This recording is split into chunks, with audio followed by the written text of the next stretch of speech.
नमस्कार दोस्तों। तो चलिए आज हम बात करते हैं अगला वीडियो जो आपके क्लास 10th के संस्कृत का दूसरा चैप्टर है। तो बात करेंगे पाटलिपुत्र वैभव का। उससे पहले देखिए, जो मेहनत से पढ़ता है उसका कद भी खूब बढ़ता है। जो मेहनत से पढ़ता है उसका कद भी खूब बढ़ता है। तो चलिए आज हम इस चैप्टर पे बात करते हैं। आपका दूसरा चैप्टर है पाटलिपुत्र वैभव, पटना की महिमा। इसका अर्थ हुआ पटना की महिमा, पटना की महिमा। तो बात करते हैं, देखिए, बिहार राज्य की राजधानी पाटलिपुत्र नगर को सभी कालों में महत्वपूर्ण स्थान है। देखिए, बिहार राज्य की राजधानी जो है सभी कालों में महत्वपूर्ण रहा है। महत्वपूर्ण सभी कालों में, सभी समय में जो उसका काल का जो है उसका महत्वपूर्ण स्थान रहा है। इसका इतिहास लगभग 2500 वर्ष पुराना है। आपको ऑब्जेक्टिव में पूछा जाता है जो पटना का इतिहास कितना वर्ष पुराना है, तो 2500 वर्ष पुराना है। कितना वर्ष पुराना है? 2500 वर्ष पुराना है। यह धार्मिक क्षेत्र और राजनीतिक क्षेत्र विशेष रूप से ध्यान आकर्षण करता है। देखो, यहाँ जो है पटना जो है धार्मिक क्षेत्र में भी आगे है, राजनीतिक क्षेत्र में भी आगे है। उसके बाद क्या कहते हैं, औद्योगिक क्षेत्र में भी आगे है। बहुत सारे क्षेत्र में पटना जो है आगे है। तो अगला देख लीजिए, करा है विदेशी यात्री मेगास्थनीज, फाहियान, ह्वेनसांग, इतिसिंह इत्यादि पाटलिपुत्र का वर्णन अपने अपने स्मरण ग्रंथों में किया है। देखिए, विदेशी यात्री बहुत सारे पटना आए थे, जिसमें सबसे महत्वपूर्ण थे तो मेगास्थनीज थे। कौन थे?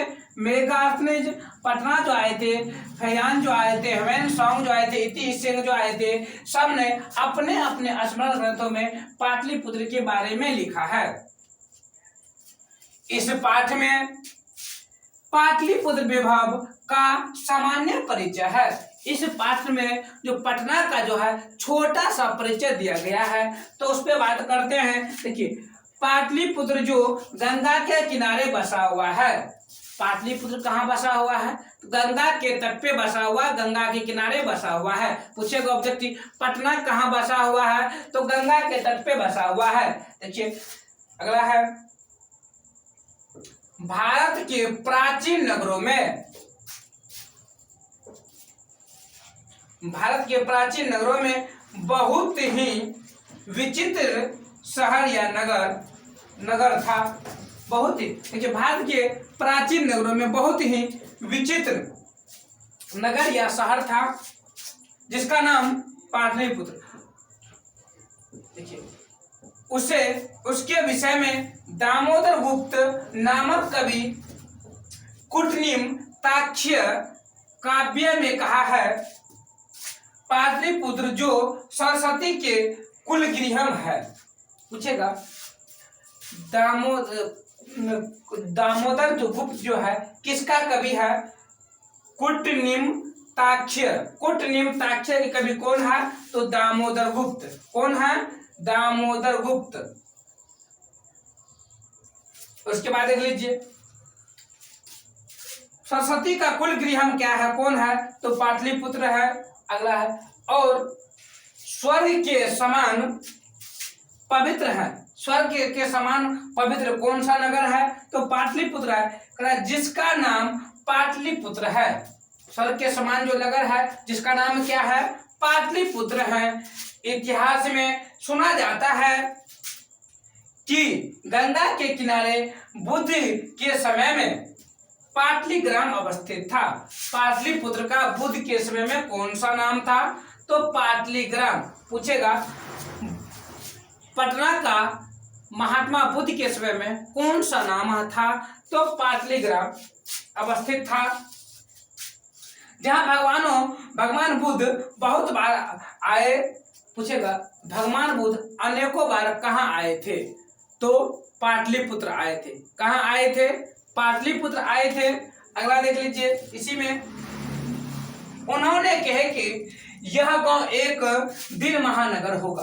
किसने कहा था पाटलिपुत्र को जो यह गांव महानगर होगा? तो महात्मा बुद्ध ने कहा था। किसने कहा था? महात्मा बुद्ध ने कहा था। लेकिन कलह यानी झगड़ा, आग लगी तथा बाढ़ के भय से सदा ग्रसित रहेगा। कारण यह नगर जो होगा, यह गांव जो पाटलीग्राम जो है, एक दिन महानगर होगा, लेकिन झगड़ा से, उसके बाद देख लीजिए आग लगी से तथा बाढ़ के भय से सदा ग्रसित रहेगा। कालांतर समय बीतने के बाद में पाटलीग्राम ही पाटलिपुत्र कहा गया। समय बीतते गया और पाटलीग्राम ही किस नाम से प्रसिद्ध हो गया? पाटलिपुत्र के नाम से प्रसिद्ध हो गया। चंद्रगुप्त मौर्य के समय में इस नगर की रक्षा और शोभा और रक्षा व्यवस्था अति उत्तम थी। पूछेगा चंद्रगुप्त मौर्य के समय में पटना की रक्षा व्यवस्था कैसी थी? उत्कृष्ट थी या अति उत्तम थी? उसके समय में जो है कानूनी प्रक्रिया थी, बहुत ही सख्त कानून माना जाता था। किसके समय में? चंद्रगुप्त मौर्य के समय में। आगे हैं यूनान के राजदूत मेगास्थनीज अपने संस्मरण इंडिका ग्रंथ में निरूपण करते हैं। इस नगर का वैभव प्रियदर्शी अशोक के समय में अत्यंत समृद्ध था। प्रियदर्शी अशोक के समय में इस नगर का जो था रक्षा व्यवस्था छोड़ करके साफ सफाई था, बहुत ही अच्छा था। बहुत प्राचीन समय से पाटलिपुत्र प्राचीन शिक्षा व्यवस्था प्रचलित थी और बहुत प्राचीन समय पहले से ही यहाँ पे जो है प्राचीन शिक्षा का केंद्र माना जाता है। किसे? तो पाटलिपुत्र को। प्राचीन शिक्षा का केंद्र किसे माना जाता है? तो पाटलिपुत्र को। यह क्वेश्चन रहेगा। ऐसा राजशेखर की काव्य मीमांसा ग्रंथ में सादर स्मरण किया गया है। पूछेगा राजशेखर की काव्य कौन सी है? तो काव्य मीमांसा। काव्य मीमांसा अगला है। यहाँ अनेक विद्वान परीक्षा दिए हैं।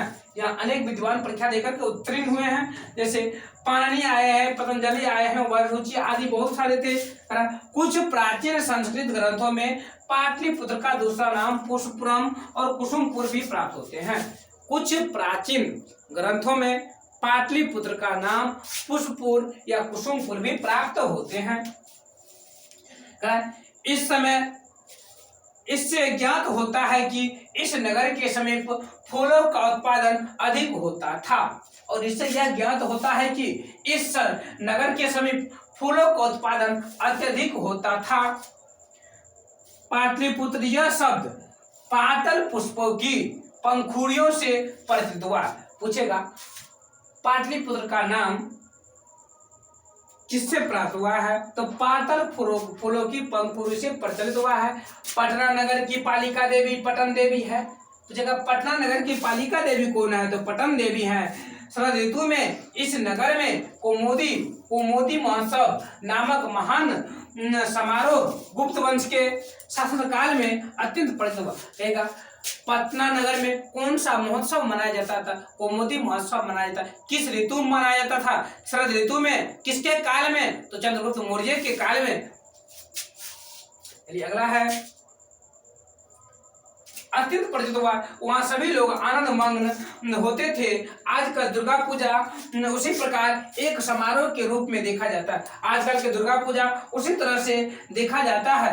समय परिवर्तन के कारण मध्यकाल में पटना हजारों वर्ष तक जर्जर की स्थिति में, ऋण जीर्ण की स्थिति में रहा। उसका संकेत अनेक साहित्य मुद्रा राक्षस इससे प्राप्त होता है। कह रहा है मुगल के काल में इस नगर का उजागर हुआ था। और किस काल में इस नगर का उद्धार हुआ था? तो मुगल वंश के काल में इस नगर का उद्धार। सबसे अधिक पटना का विकास हुआ तो अंग्रेजों के समय में हुआ था। उसके बाद देख लीजिए एशिया महादेश का सबसे लंबा पुल जो है गांधी सेतु पुल, जो पटना में ही स्थित है। तो अगला वीडियो में हम इससे आगे लेकर आते हैं। तो जय हिंद दोस्तों। आप लोग को अगर अच्छा लगा तो मेरे चैनल को लाइक कीजिए, सब्सक्राइब कीजिए, अपने दोस्तों के साथ शेयर कीजिए। जय हिंद, जय भारत।